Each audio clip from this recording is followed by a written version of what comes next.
৩৫ দিন ধরে গ্রামটা অন্ধকারে ডুবেছিল। না, কোনো ঝড় আসেনি, বিদ্যুতের ত্রুটিও হয়নি।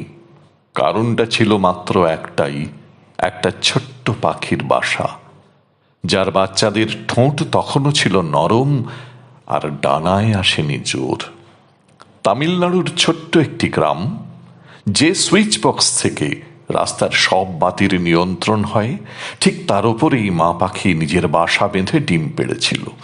দিনের পর দিন চোখ বুজে তার ডিমে তা দিয়েছিল। বাতাসে পালক কাঁপলেও নড়েনি এক মুহূর্তের জন্য। মা তো এমনই হয়, প্রজাতি যাই হোক না কেন।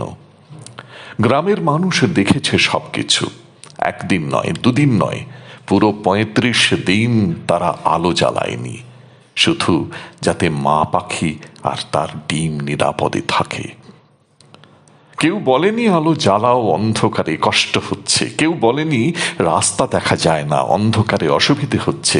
বরং এক বৃদ্ধ শান্ত গলায় বলেছিলেন, ওদের বড় হতে দাও আগে, আলো তারপর চলবে।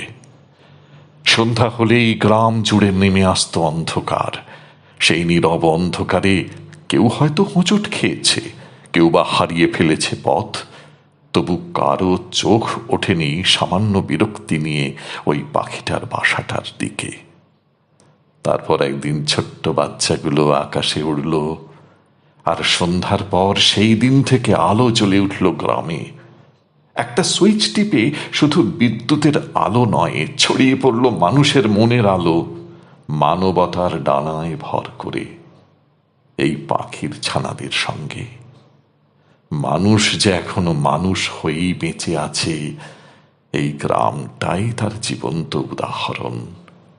তারা যে মনুষ্যত্বকে নিভতে দেয়নি, তাই যুদ্ধবাজ যারা, তারা একটু শুনে দেখো।